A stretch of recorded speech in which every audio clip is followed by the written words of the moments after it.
질문 있으신 분은 손을 들어서 표시를 해주시고요. 제가 먼저 질문을 좀 드리겠습니다.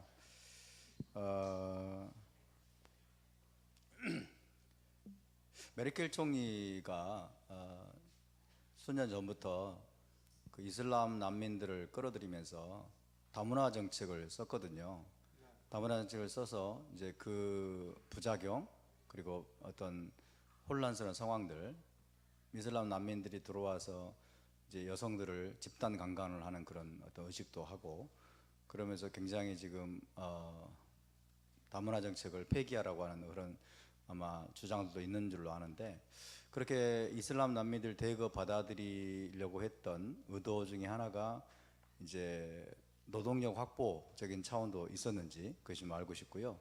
그 다음에 또 하나는 이슬람 난민들이 독일 사회에 들어와 가지고 지금 문제를 일으키는데 어느 정도의 사회 문제가 되고 있는지, 그리고 앞으로 이것들을 잘 이제 제어하고 관리할 만한 충분한 내적인 역량과 이런 것들이 좀 있는지 그걸 좀 알고 싶습니다.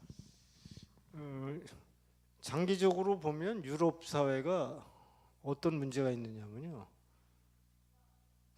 글쎄 한 50년만 되면 이슬람 국가가 될 거예요. 왜냐하면 거기는 이슬람권은 아이를 능력껏 낳아요. 주시는 대로 낳거든요.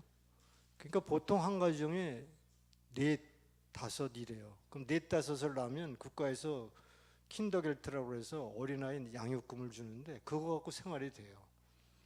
그러니까 이제 독일에는 터키 사람들이 굉장히 많아요. 터키 사람들이 한 200만 이상 되는데 한 가정에 보통 네다섯 자녀를 갖고 있으면 보통 이제 세 번째, 네 번째, 다섯 번째로 될수록 이제 킨더겔트 돈이 많이 나와요. 그러면 다섯 정도 가진 집안은 일을 안 해도 살 수 있을 정도의 돈이 나오거든요. 근데 독일 사람은 하나예요, 평균 아이가. 그러니까 한 50년 지나면 그냥 그건 전반적인 추세가 그래요. 독일도 그렇고 프랑스도 그렇고. 그래서 아마 유럽은 자연스럽게 이슬람 국가가 되지 않을까. 이제 그런 걱정은 있어요. 이제 앞으로 어떻게 진행될지. 그들이 이제 그런데 이제 독일 같은 나라는 어떤 나라냐면요. 세계에서 가장 센 마피아가 러시아 마피아예요. 통일 당시에 독일 가면 이제 쿠담이라고 있어요. 쿠담이 우리나라 명동 같은 데에 그 화랑이 있어요. 화랑이 있는데 거기 주인이 러시아 주인이었는데 그 러시안이 화랑하면서 돈을 많이 벌었어요.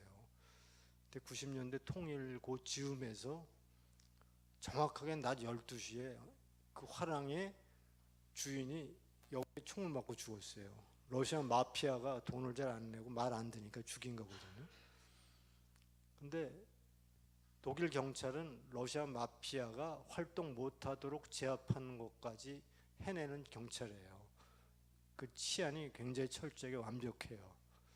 그래서 아마 지금 현재 110만이 들어왔는데 2015년도에 왜 그걸 받아들일 수 없냐면 노동력 문제도 있어요. 독일 같은 경우에. 근데 이제 독일 같은 경우에는 그렇게 유럽 전체를 책임지다 보니까 그 사건 하나가 있잖아요. 그 터키인가 어디 해변가에 난민이 떠내려와갖고 그냥 해변가에 죽은 채로 이렇게 해안가에서 발견된 사진 한 장 있잖아요.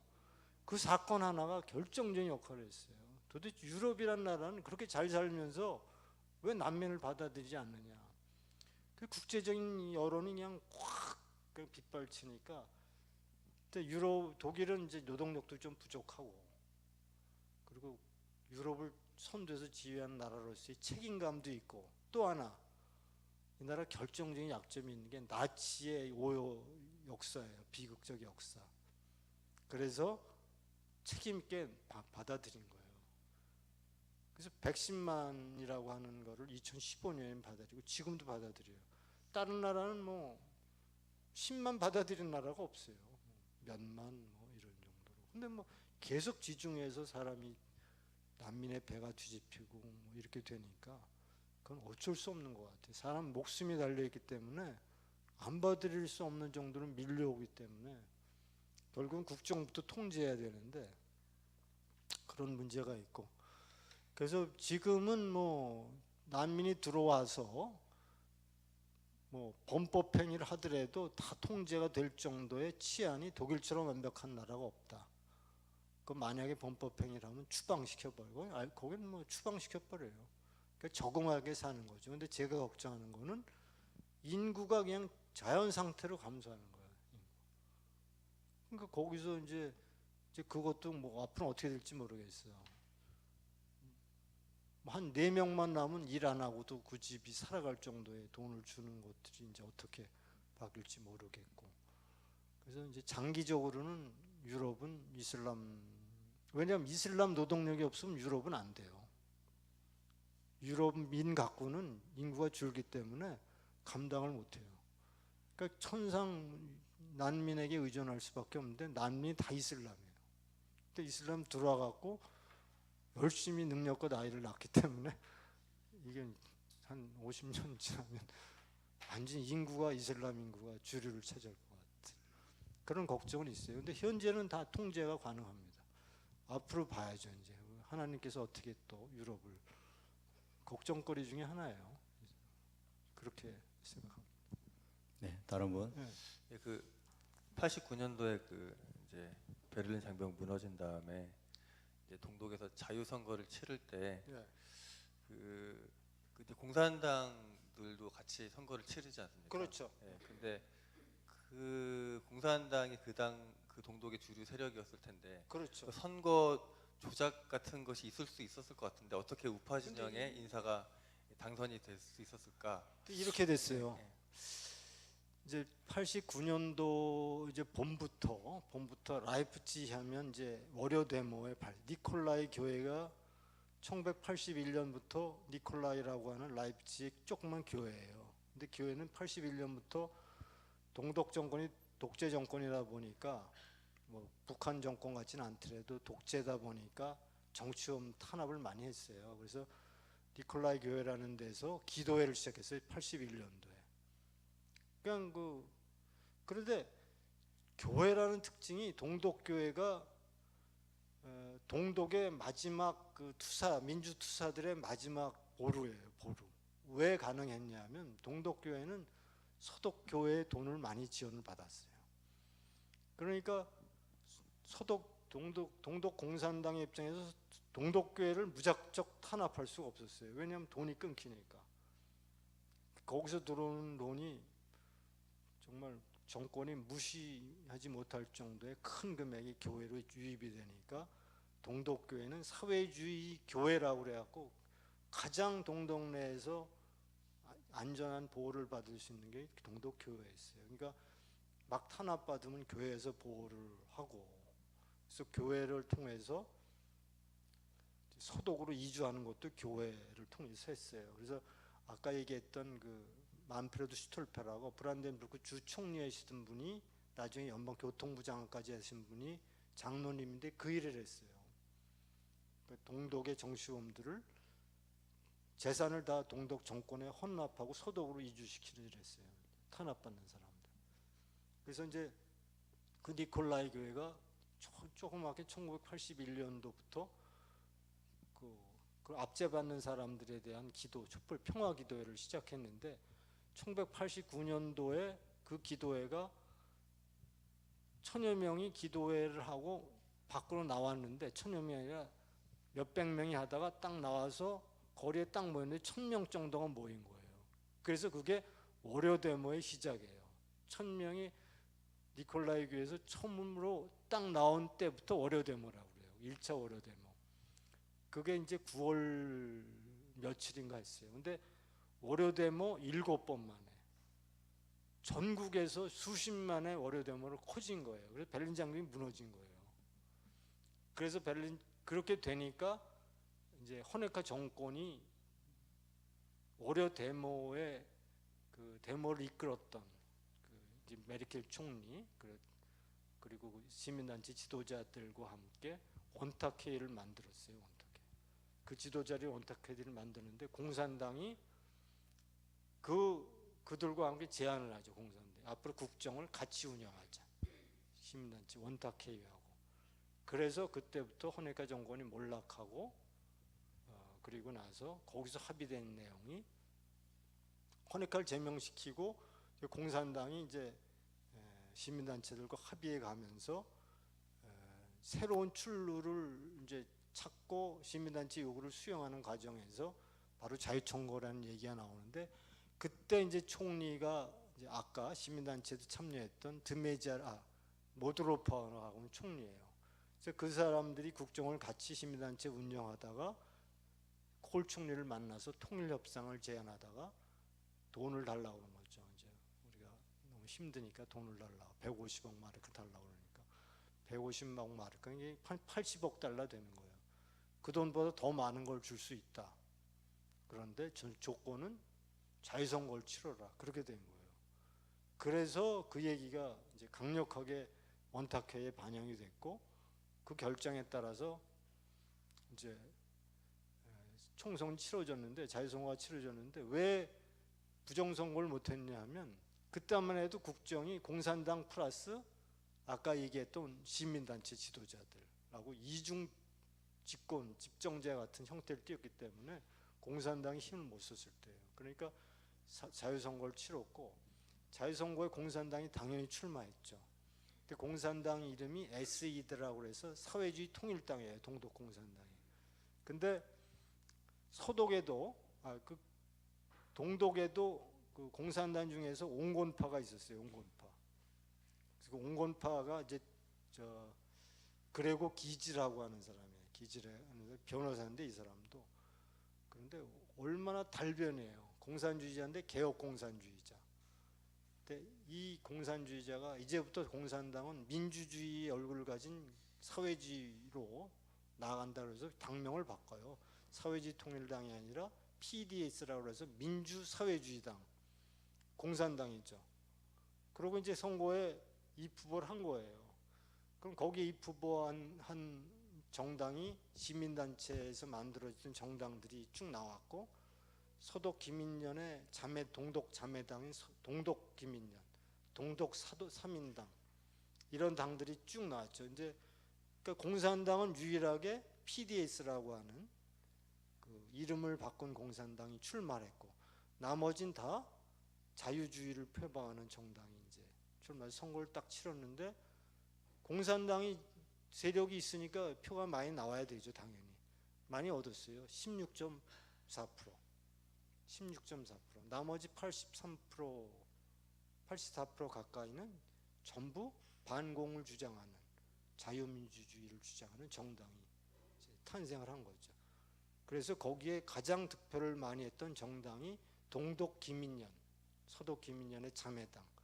거기에 이제 대표가 됐던 드메지어가 총리가 된 거예요.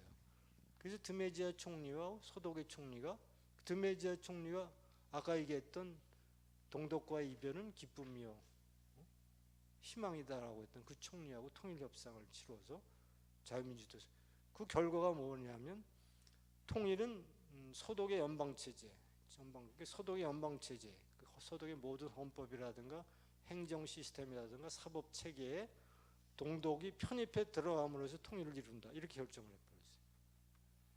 그래서 그게 또 하나의 동독의 5개 주가 서독의 11개 주에 들어가서 총 16개 주가 된 통일로 된 거예요. 그러니까 거기에 뭐 공산당이 뭐 부정선거 그때는 완전히 꼬리를 다 내렸을 거고 호네카도 다 제명시키고 당에서 떠나고 이런 상태라 부정선거를 치르고 그럴 또 뒤에는 막강한 미국이 또 지지해주고 있었고 또 헬무트 콜 총리라고 하는 서독의 막강한 세력이 동독의 튼튼한 지원자가 있었기 때문에 부정선거 또 결정적인 게 89년 10월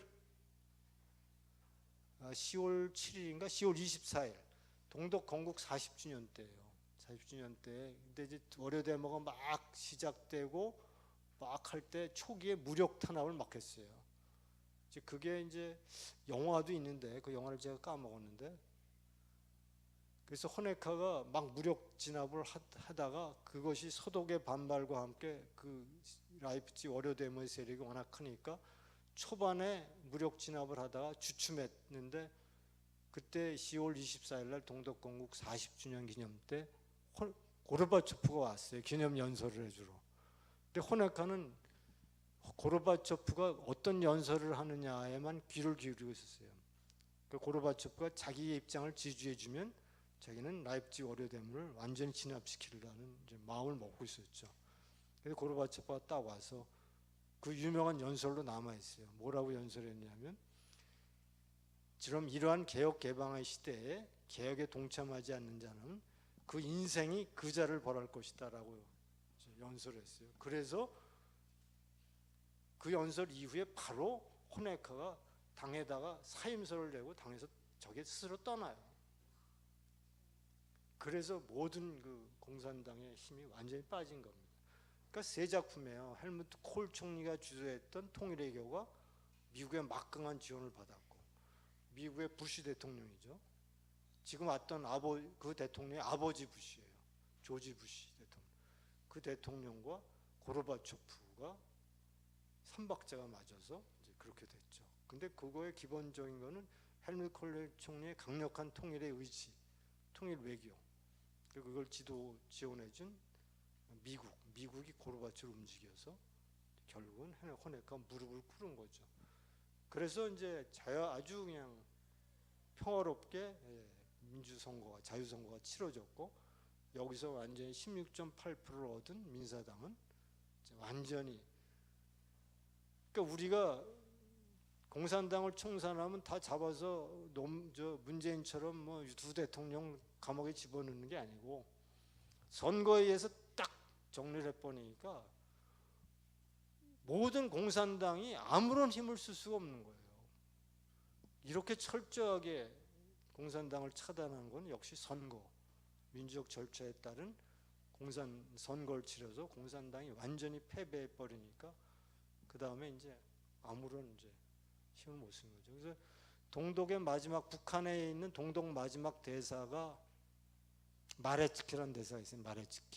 마레츠키를 제가 한 서너 번 만났어요. 한국에도 왔었어요. 자기는 동독의 공산당의 지도부였는데 지금은 자기는 그냥 통일된 나라에서 동독의 공무원이 받는 연금 다 깎이고 그냥 일반에게 주는 연금을 받고 사는데 자기가 감사한다. 자기는 왜? 그렇게 자기가 동독에 책임 있는 위치에 있는 나를 이렇게라도 살게 해주는 독일에서 정말 고맙게 생각한다. 그렇게 얘기를 하더라고요. 그래서 이렇게 이들이 스스로 통일된 나라에 이제 공산당이었지만 긍정적으로 기여하고 있다. 그래서 저는 동독 공산당을 청산한 사건이야말로 바로 자유선거였다. 이 선거 하나로 완전히 모든 힘을 잃어버리는 그 선거의 힘이 그렇게 무서운 거죠. 자유선거 세계에서 과정이 그랬어요. 과정이.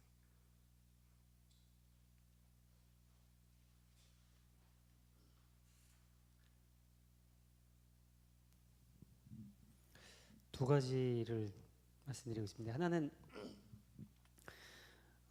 지금 이제 말씀하신 것들 전체로 이제 들어보면 그 국가 주도적으로 경제를 뭐 재건하고 그 다음에 기업들을 어떤 지역에 유치한다던가 그 다음에 그것을 새로 이제 주도적으로 하는 그런 것들을 좀 많이 말씀해 주셨어요. 그 전체적인 것들 그 방향성인데 일반적인 저희와 같은 이제 소시민들 저희들이 이제 뭐 어떤 개인이나 그 다음에 소상공인들이 실제적으로 이제 통일이 됐을 경우에 어떻게 적용해 나갈 수 있는지 그 독일의 사례를 통해서 적용됐던 것들에 대해서 말씀해 주신 감사하겠고요. 두 번째로는 이제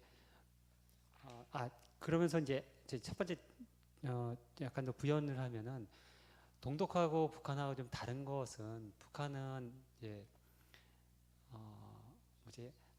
김일성서부터 3대 세습이 이렇게 내려왔던 거고 그 다음에 동독 같은 경우는 기본적으로 이제 독일인의 근성들이 또 있지 않습니까? 그 다음에 그들이 유럽에서의 그런 생활들 가운데서 있으면서 북한하고 완전 다른 체제잖아요. 그런 가운데서 그들의 사고와 그다음에 종교의 자유들도 어느 정도 있고 있는 가운데서 이제 통일이 된 다음에는 벌어지는 결과가 완전 다른 거잖아요. 그쪽은 어떤 합리적인 사고 가운데서도 그렇게 해서 지금 말씀하신 선거도 있을 수 있고 그다음에 종교도 있을 수 있고 그런데 북한은 속이는 영들 가운데서 계속 속여서 먹고 살았던 그런 나라지 않습니까? 지금도 속이고 있고 그런데 그랬을 경우에 국가주도적인 거는 어느 정도 통제가 되겠지만 실제로 이제 소상공인들 아니면 작은 자들이 어차피 진출을 해야 되는데 그랬을 경우에 어떤 대안들이 그 다음에 사례를 통해서 그게 하나고요.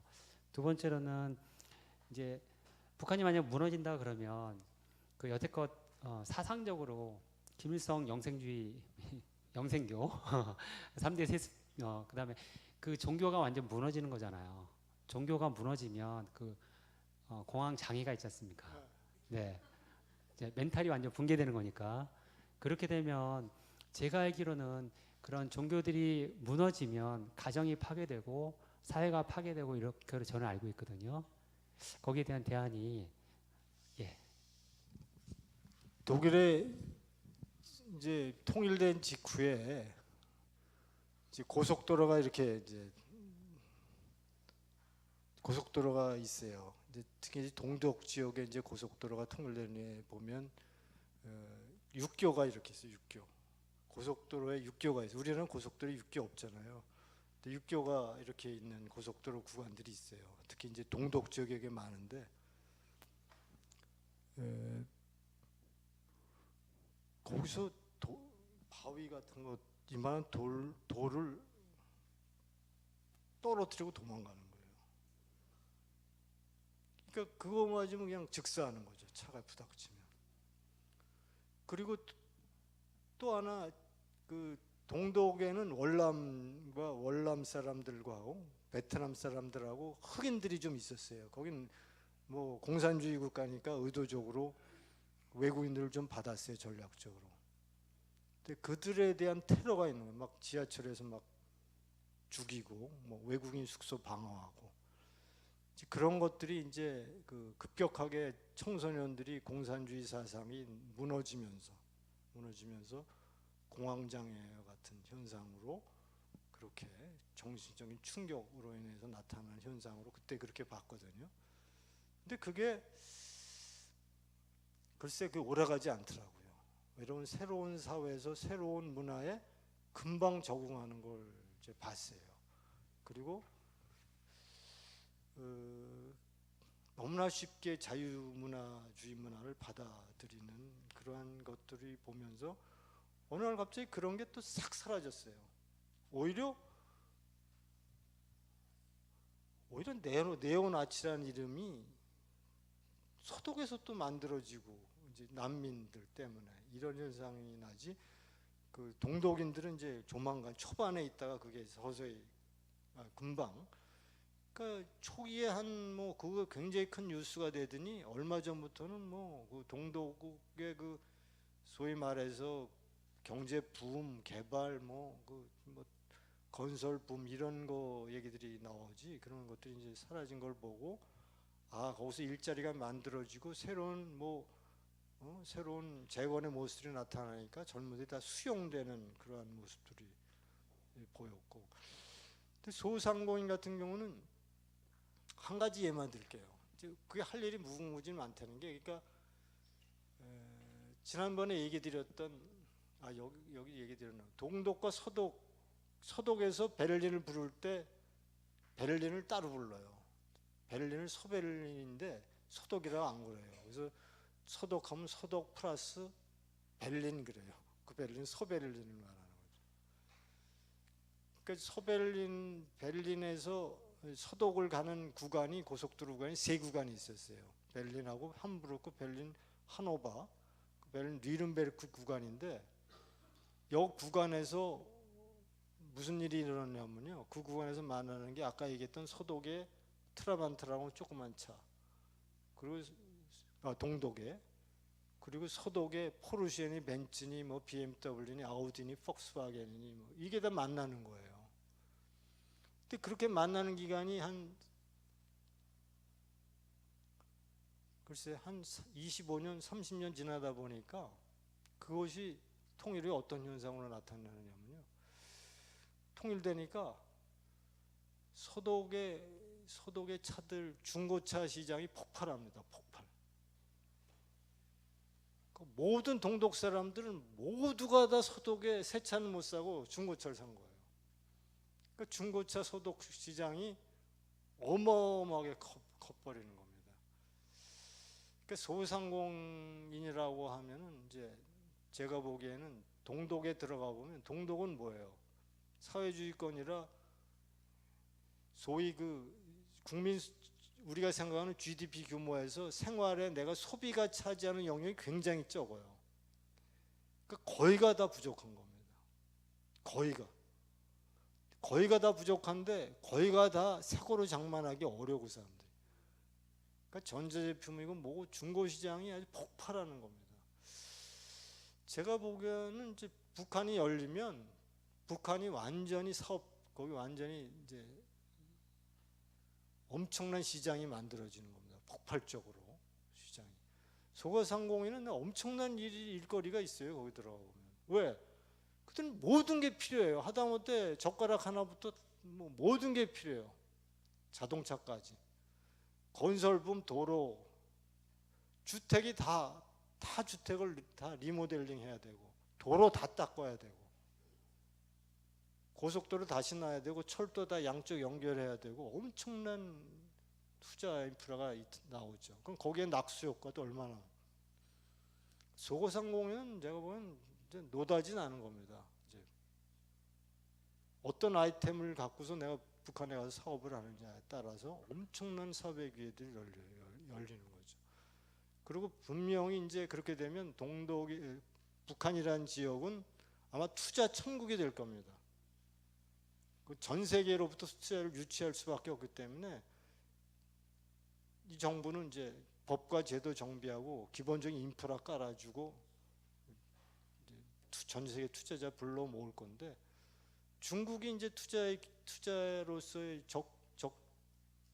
적지가 아니기 때문에 전 세계 투자자는 아마 한국이라는 나라가 북한을 어떻게 세계에 선보이냐에 따라서 여기가 될 겁니다. 아니 삼성전자가 왜 베트남 갑니까? 삼성전자가 공산주의 왜 갑니까? 갈 데가 없어 가는 거거든요. 북한 같은데 아마 그것이 우리나라 기업뿐만 아니라 전 세계 기업의 고민이 투자차를 못 찾는 거예요. 오죽하면 오라스콤 이집트사가 북한에 들어가 있어요. 우리가 북한을 어떻게 관리하냐에 따라서 전 세계 투자자들은 호시탐탐 한국을 노릴 거고 한국은 또 워낙 남한이 인프라가 잘 돼 있고 이렇게 돼 있으니까 저는 소상공인이 전 그래서 지금 재활용품 센터를 한번 통일을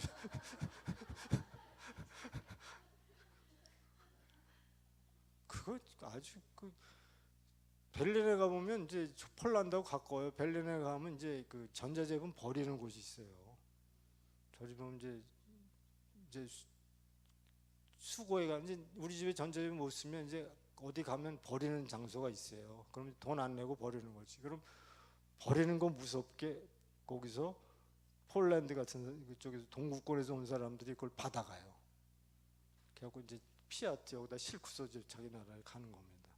그만큼 동구권의 모든 생필품들이 생활용품들이 다 부족한 거예요. 하다못해 저 바가지 하나도 제대로 한 게 없어요. 모든 게 다 허접한 거죠. 그 아까 말씀드렸지만 거긴 질이 중요한 게 아니라 개수가 중요한 거예요. 청바지 10,000개면 10,000개 만들면 되는 거예요. 그게 뭐 리바이스니 뭐지 상관없어요. 10,000개 여기 있습니다. 이거요. 이거 입고 다니는 거예요. 그러니까 얼마나 많은 수요가 만들어지겠어요.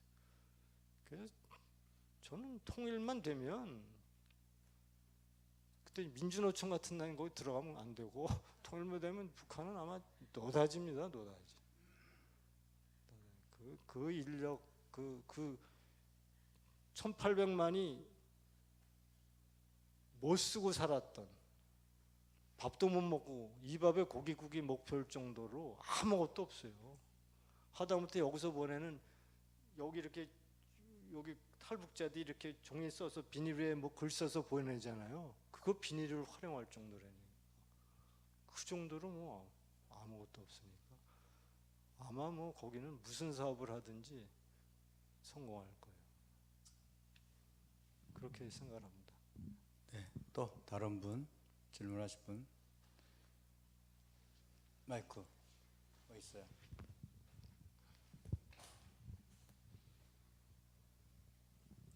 그 독일에서 화학 공장 아까 네, 얘기하셨잖아요. 그 인수해서 미국에서 다우라는 네, 거기서 다우 인수했다고 했는데 사실 북한에는 황량하지만 핵 시설이 많잖아요. 확실히 많죠. 근데 그 핵 시설을 이제 만약에 미국에 의해서 우리가 통일이 된다면 그렇게 됐을 때 그 핵 시설을 사실 폐기해야 될 수도 있고 어떻게 될지는 모르겠지만 아마 그걸 뭐 다르게 활용하는데 화학 공장 자체는 사실 어떤 다른 용도로 활용하기가 쉽지 않잖아요. 예, 그걸 폐기하는데도 비용이 많이 들고 인용만으로. 네네. 그러니까 근데 북한의 그 핵시설이 한두 개가 아니고 엄청 많은데 그걸 어떻게 해야 될지 그게 좀 고민이 되더라고요. 갑자기 이걸 보는 순간.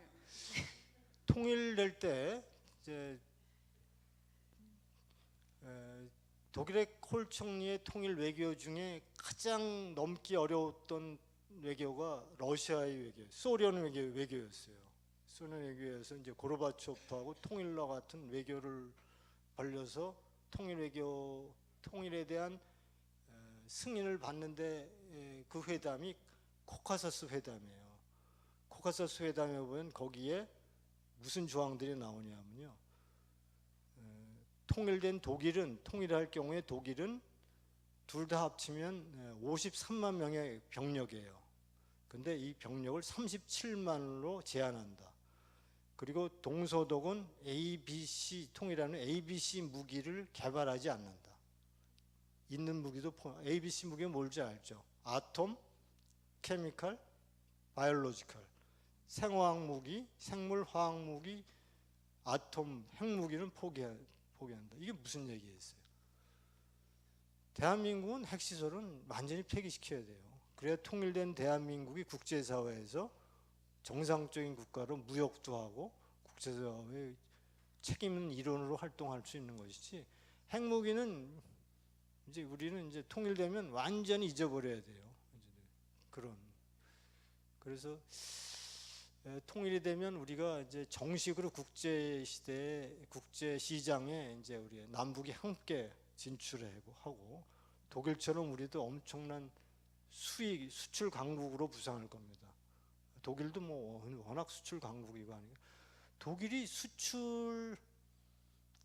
수출에서 이익 남긴 흑자 규모가 우리나라 수출 총액과 같았어요. 얼마 전까지만 해도 수출 강국이에요. 독일은.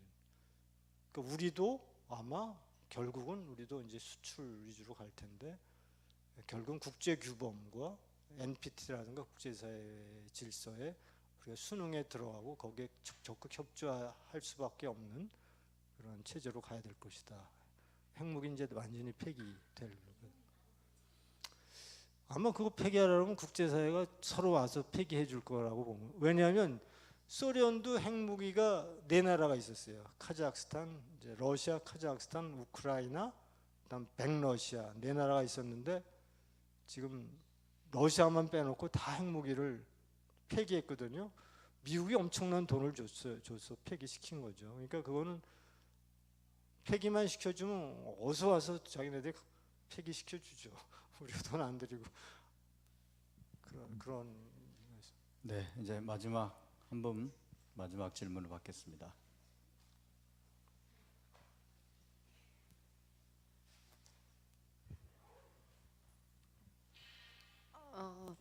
독일이 어쨌든 경제에 지금 대국이 됐잖아요. 통일 이후에. 근데 이제 뭐 잘은 모르지만 독일에 대해서 근데 이제 독일이 실은 중소기업 같은 기업이 되게 활성화되어 있는 거로 그냥 제가 어디서 본 것 같은데 그렇죠. 그리고 이제 그 기업이 가족 단위로 많이 그렇죠. 이렇게 하는 것 같더라고요. 그래서 또 아빠가 또 자식한테 또 형제들이 막 이렇게 다 이렇게 해서 굉장히 독일 경제를 굉장히 이렇게 탄탄한 어떤 우리나라 약간 대기업이 지금 좀 강세이긴 하지만 독일 경제는 그렇기 때문에 조금 더 굉장히 안정적으로 지금 경제가 활성화되고 또 이렇게 경제 대국이 되지 않았나라는 생각을 해보거든요. 근데 우리나라에는 아직 그렇다 할 만한 중소기업이 많지는 않다고 생각하는데 그거에 대해서도 조금 정리를 해주셨으면 좋겠어요. 우리나라의 독일은 어떤 나아갈 방향? 중견기업도 많고 대기업도 많아요. 네. 대기업 많아요, 독일. 그러니까 독일은 이제 그 숫자도 있는데 중견기업이 튼튼하죠. 근데 대기업도 여러분 대기업도 굉장히 많아요. 대기업도 많고 거기를 받쳐주는 중소기업 규모가 또 워낙 크죠. 그래서 튼튼한 거죠, 사실은. 그런데 많은 짭짤한 기업들이 가족 기업이라는 얘기가 있는데 독일은 이거예요. 내가 기업을 있는데 내 아들이 맡아줘야 되는데 안 맡으려고 그래. 그러니까 지금 독일의 고민은 그 A라는 중소기업을 그 A의 아들이 맡아주기를 지원하는 정책을 펴요. 왜 그럴까요? 아들이 기업을 맡아야 제일 잘하거든요. 그 전문기 경영인이라고 얘기해봐야 그 노조하고 결탁하는 기업이 책임이 없어요. 독일이 철저하게 가족 단위로 조그만 기업을 장인 정시로 운영하는 것들이 동독 경제에 엄청난 기여를 한 거예요. 근데 그것이 무너지고 있어요. 자식이 안 하려고 그래. 그 기업을. 힘드니까. 그러니까 정책적으로 아들이 맡겨. 우리는 근데 자식이 맡으면 큰일 나는 줄 알아. 근데 보세요. A라는 기업이 잘 나가는데 전문기업이 들어가는 순간 그 기업은 망하기 시작합니다. 왜? 한국은 전문기업이 들어가면 그 자기 재산이 아니거든요. 사회주의랑 똑같아요. 그럼 이 기업인은 뭐야? 자기 몸보신이 최고거든요. 기업을 적당히 살리고. 그럼 노조하고 타협한다고요. 그러니까 과감한 조치를 못 취하는 거죠. 근데 내가 사주고 내가 주인이라면 나는 이 기업을 크게 만들고 싶고 모험도 하고 저 밤새워서 일한다고. 전문경영은 절대 밤새워서 일 안 해요. 9 to 5죠. 그래서 우리나라는 되게 웃겨요, 보면. 아들이 나를 기업을 물러가두면 뭐 부의 세습이니 웃기는 소리 하고 있어요. 딴 나라는 맡아주십시오예요. 맡아주십시오. 왜? 네가 그걸 맡아야 가장 그 기업을 잘 키울 수 있다고 보는 거거든요. 독일은 그렇게 돼 있어요. 그래서 대기업도 많고 중소기업도 많고 그리고 가족 기업도 많고 이런 거죠. 네, 마지막으로 한 분 더 받겠습니다. 네, 오케이. 자, 이제 마지막입니다. 갑자기 그 의문이 들어서 아까 답변하시는 거 듣다가 이제 당연히 우리가 북한하고 이제 통일이 되었을 때 그게 공산주의적 통일되면 그냥 그걸로 끝나는 거지만은 만일에 이제 자유주의 이제 시장 경제 위주로 이제 통일이 되었을 경우에 굉장히 여러 가지 청사지들 말씀하셨잖아요. 그리고 아까 그 답변하실 때 뭐 중고 시장을 좀 예로 하나 드셨고 했는데 제 개인적인 생각으로는 사실 이제 시장 경제 위주로 통일이 된다 했을 때 어쨌든 뭔가가 이제 이 경제 구조가 선순환이 되려면은 국민들이 소득이 있어야 되고 소득을 가지고 물건을 사고 또 그런 물건을 생산하려면 원자재를 가지고 물건을 이제 제조해서 만들어야 되고 그리고 그 따라서 이제 고용 인력이 생기고 그런 것들이 전반적으로 다 이루어지는 게 시장 경제일 것인데 통일됐을 경우에 북한 같은 경우는 저는 전문가 아니라서 그냥 개인 생각입니다. 소득이라는 게 존재하지가 않지 않습니까? 그래서 아까 말씀하신 대로 이제 뭔가 물건도 없어가지고 젓가락도 없고 물건 자체도 없고 소득도 없고 그래서 이제 뭔가 이제 경제 구조가 선순환 되려면 내수 시장이 활성화돼야 되는데 북한은 그 기반 자체가 없어서 우리나라가 이제 결국은 북한의 어떤 그런 사람들 인력들을 싼 값에 이제 우리나라 기업들이 고용을 하게 되면 그러면 그분들이 소득이 생길 것이고 거기까지는 좋은데 그러면은 이제 우리나라의 또 인력들이 남한의 인력들이 북한의 인력들 때문에 나가게 되고 그래서 이제 일자리를 잃고 뭐 그런 여러 가지 생각들이 들더라고요. 그래서 이제 저는 시장 경제로 통일이 된다 하더라도 한 5년이나 6년 정도는 좀 이런 것들을 겪는 내홍이 있지 않을까라고 생각을 했었었는데 아까 이제 말씀하시는 거는 통일이 되면은 바로 이제 그 경제가 더 올라가고 청사진이 있고 뭔가가 이제 즉각적으로 되는 것 같은 느낌으로 이제 저는 그렇게 들었습니다. 근데 제 의견인데 어떻게 여기에 대해서 좀 답변을 부탁드리거든요. 근데 이제 이렇게 봐야 돼요. 예. 여기 북한으로 진출하는 거는 플러스 알파지 여기 있게 글로 가는 게 아니에요.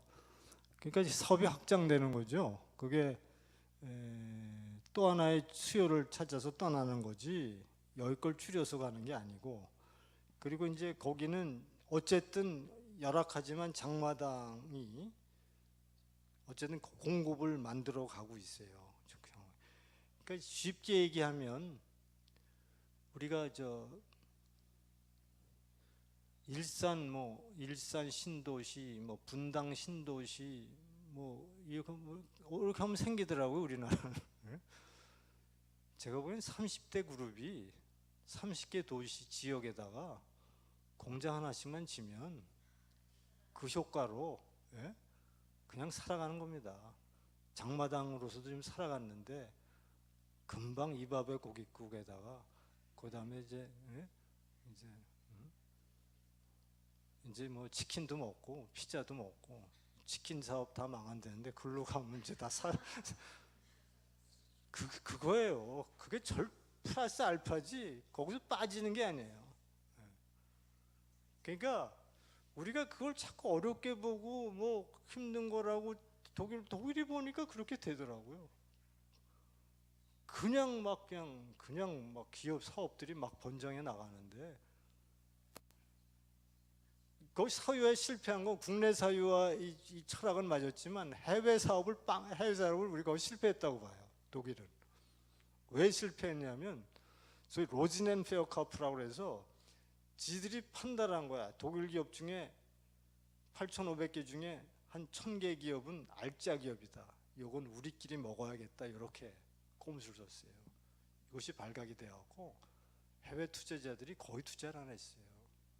일본 투자가 2건인가 했어요. 왜? 저거 장난하고 있다 이렇게 돼요. 그래서 결국은 소독 기업들이 그냥 그걸 다 커버 얼마나 힘들었겠어요. 그러니까 우리는 그런 거 다 배우는 거예요. 우리는 그런 거 없다. 모든 걸 다 전 세계 공개하고 정말 투명하게 해갖고 공정하게 북한을 다 정말 투자 천국의 도시를 만들고 그렇게 하는 거죠. 그래서 무슨 얘기 하려다 그 얘기 나왔는지 모르겠는데 하여간 자신 있게 얘기할 수 있어요. 우리가 어차피 할 거면 어려운 것보다 희망의 얘기를 해야 돼요. 어차피 통일할 거면 또 독일의 사례가 보여주듯이 희망이 너무 많은데 희망의 얘기를 해도 부족한데 자꾸 부정적인 얘기할 이유가 없다. 근데 보세요. 통일하는 순간 오늘 옥수수 고기 먹다가 내일은 삼킵 이밥에 고깃국 먹는 겁니다. 그것이 빚을 내건 어쨌든. 그리고 점점 나아집니다. 야채 먹고 닭고기 먹고 이렇게 되는 겁니다. 그것이 그렇게 가면서 이제 경제가 일어나고 북한이 정상적인 나라로 되는 거죠. 그리고 거기 지하자원 개발하고 북한의 인재들이 젊은 인재들이 그들은 자유에 굶주려 있고 배움에 굶주려 있거든요.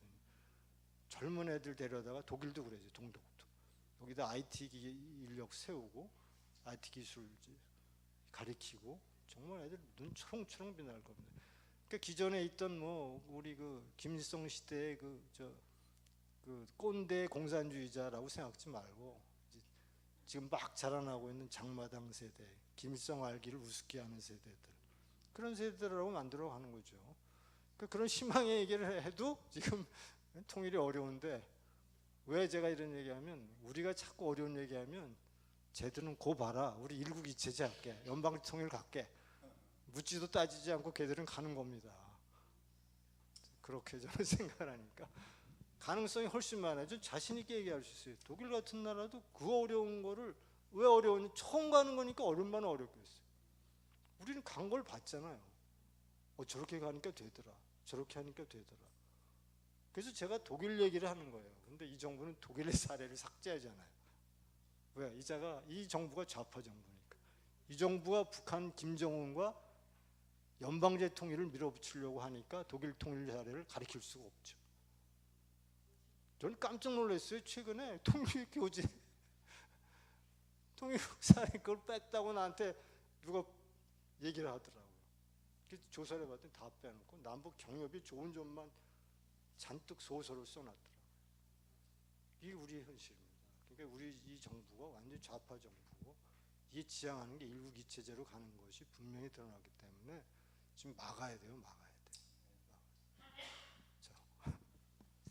네, 수고하셨습니다. 우리 큰 박수 보내주시기 바랍니다.